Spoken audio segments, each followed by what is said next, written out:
Hé, citoyens, terriens, bien le bonjour. Bon, aujourd'hui, pas de potager. Ça sert à rien, il a gelé. Et puis, je vais pas vous montrer des semis qui ont poussé ou quoi que ce soit. On verra ça la semaine prochaine. L'évolution sera un peu plus avancée. Aujourd'hui, je vais vous parler de mon deuxième garde-manger. Donc, ça risque de choquer certaines personnes par rapport à ce que je vais vous parler. Je vais vous les montrer, elles sont en train de me regarder. Mes petites poules. Voilà. Donc entre autres mes œufs qu'elles me donnent, mais aussi de la bonne chair.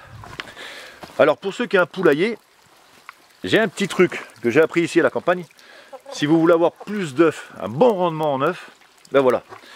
Vous y venez dans votre poulailler et la seule chose à leur dire c'est: alors les filles, qu'est-ce qu'on fait aujourd'hui, des œufs ou de la viande? Je vous promets qu'elles ont faim des œufs. Ah ouais, là, elles sont motivées.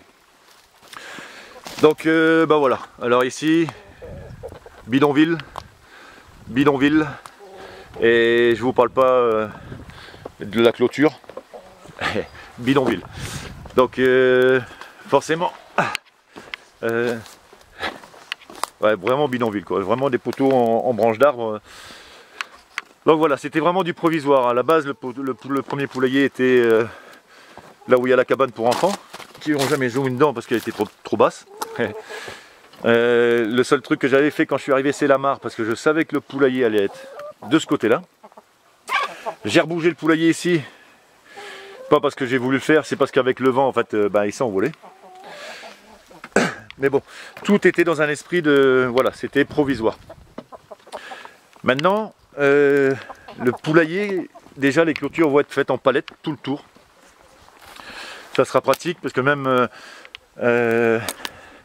c'est pour ça que je fais beaucoup de boutures de petits fruitiers, framboisiers, tout ça.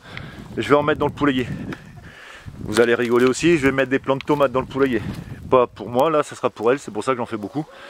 D'où et je rejoins Blake sur sa bouture de tomates. Ça marche parce que ma voisine, j'avais donné des plants de tomates l'année dernière et elle récupérait les gourmands et elle les ressemait, enfin les replantait, et du coup elle avait des plants de tomates. Donc je suis pas pour enlever comment ça s'appelle, les gourmands, ou tailler les plants de tomates, mais attendez, je vais vous regarder quand même.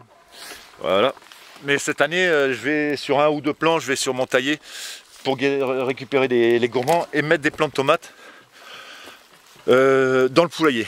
En fait, il y aura une sorte de... Ça sera un poulailler potager, mais ça sera pour elles en fait. Elles seront... ça sera un peu semi-autonome, quoi. Il y aura aussi beaucoup de maïs. Il y aura aussi beaucoup de tournesol dans ce poulailler. Ou à côté, en fait, en bordure, justement le long des palettes. Donc ça leur donnera de la nourriture en plus, quoi. Et en plus ça fait joli. Donc voilà, le but c'est ça. C'est pour ça que je suis content de récupérer mes graines de tomates, parce que je peux me permettre maintenant d'en faire en trop pour les poules. Donc je sais pas si ça se fait, pas s'il y en a qui l'ont fait, mais bon, on verra. Normalement elles ne devraient pas détruire les plants de tomates, je les protégerai au début, quitte à les mettre en pot et après les mettre en terre. Donc voilà, donc le poulailler lui va bouger et il va se mettre, donc ici vous voyez, bien côté potager. Donc là où je suis, contre cette clôture, ça va être la serre en fait. Là où je ferai une petite ouverture pour aller directement au potager. Je vais y arriver. Donc ici il y aura la serre. Alors je vais essayer de la faire de 2 mètres de large. 1, 2, ce qui est pas mal. 2 mètres de large, c'est déjà bien. Excuse-moi ma grande. Et sur 1, 2, 3, 4. Ouais, 4. Voilà. Comme ça, putain, excusez-moi. Comme ça, juste adossé à la serre ou adossé au poulailler, le poulailler forcément, qui lui, alors la serre plein sud, va engendrer la lumière, la chaleur. La restituera. Alors le mur, je pense que je vais faire la structure en pneus. Alors pour ceux qui s'y connaissent un peu, qui sont bien bien dans la permaculture, l'écologie, enfin l'habitat, l'éco-habitat.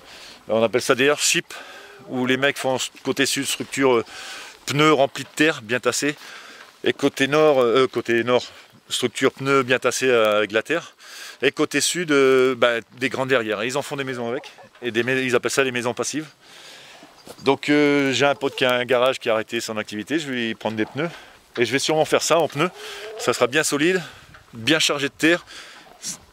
Si elle engendre bien la chaleur, elle la restituera un petit peu, et les poules, elles, la nuit, engendreront de la chaleur aussi, du CO2 qui sera bénéfique pour les plantes, on n'est pas sans le savoir bien sûr, et puis normalement ça devrait rouler. Donc il y en a qui l'ont fait, je vois pas pourquoi, comme à Wolipini, je vois pas pourquoi ça marcherait pas, quoi. Donc ça va être le plus gros chantier que je vais avoir, je vais essayer de faire ça pour au moins pour finir cet été ou au printemps. Parce qu'entre temps j'ai encore du bois à couper, et le potager à fignoler. Donc voilà, et la petite cabane qui est là-bas, ça ce sera quand je vais ramener mes vingtaines de poussins que je vais élever. Donc ça sera sûrement des poulets. Bon, je me suis aperçu que quand elles sont ensemble, trop de poulets stressent les poules et elles pondent moins. Donc je vais faire un deuxième poulailler, je vais couper au niveau du petit pont là-bas. Comme ça, pendant 7-8 mois, ils seront de l'autre côté. Et puis après, je rendrai la liberté à tout le monde. Le truc des palettes, alors ça c'est ma femme, j'ai été vraiment con de ne pas y avoir pensé avant. Je vais du coup structurer tout le potager aussi, comme ça, en fin de saison. J'y lâche les poules, donc je suis sûr qu'elles ne vont pas aller ailleurs.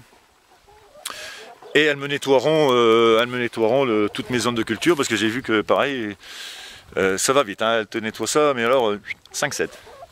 Donc voilà, comme ça pour après, à chaque fin de période, un bon nettoyage s'il y avait des vers. Et après je remulcherai ou repaillerai suivant ce que j'aurai. Donc voilà, ce petit interlude pas potager mais qui en fait partie mine de rien, parce que ça fait l'un ne va pas sans l'autre, hein. Là je sais que maintenant au niveau fumure je ferai l'entrée directement là où je stocke, vous voyez le BRF, il y aura tout ce qui est matière végétale sera ici, ce qui sera moins con pour accéder à toute la zone de potager. Et là je ferai une porte pour y passer avec la brouette, et puis ils auront une entrée pour elles, aller dans leur poulailler, dans leur basse-cour. Donc je vais y rajouter, donc je vais le faire assez grand parce que je vais y rajouter des dindes, des oies, ça c'est pour Noël, et quelques pintades aussi sûrement, enfin on va voir. Et puis à mon avis je vais sûrement manger un peu de terrain, le terrain de ma femme, parce qu'après on veut peut-être faire une mini ferme quand même, on va se prêter au jeu d'avoir d'autres animaux, peut-être des biquettes qui servent pas forcément à grand chose. Mais moutons, petits cochons, encore une fois pour la viande, hein, désolé les gars. Mais bon, on sait que tous ces animaux dégagent du méthane, n'est-ce pas? Donc je ne vais pas faire le végétarien parce que les végétaux dégagent de l'oxygène. Donc je suis un bon écolo, je mange des animaux pour éviter que ça dégage du méthane. Voilà. Ça, si celle-là, à mon avis, j'ai pas des mauvais commentaires. Bon, alors j'embrasse tout le monde, hein. Parce que là, je me fais plein de copains, c'est assez marrant. Donc, j'embrasse tout le monde. Je vais pas citer du coup dans la vidéo des liens parce que je voudrais pas être, comment dire, en oublier certains. Donc, toutes les chaînes tous les copains qui en sont passionnés ou qui font leur potager. Allez visiter dans mes chaînes, il y en a plein. Il y en a plein qui sont bien sympas, en tout cas, ça je vous l'assure. Donc j'embrasse dernièrement William, David et Linda. Là je viens d'avoir un message de Brioude qui est juste à côté. Donc ça fait plaisir de voir qu'on n'est pas tout seul. Ça fait plaisir de voir qu'on revient quand même aux sources, quoi. Et je crois qu'il y en a intérêt à s'attendre à y revenir, parce qu'on va bientôt pas tarder à galérer au niveau bouffe. Ou si on aime bien le chimique, autant rester comme ça. Bon les gars, je vous embrasse tous. Hop là. On dit au revoir. D'accord. Salut les gars.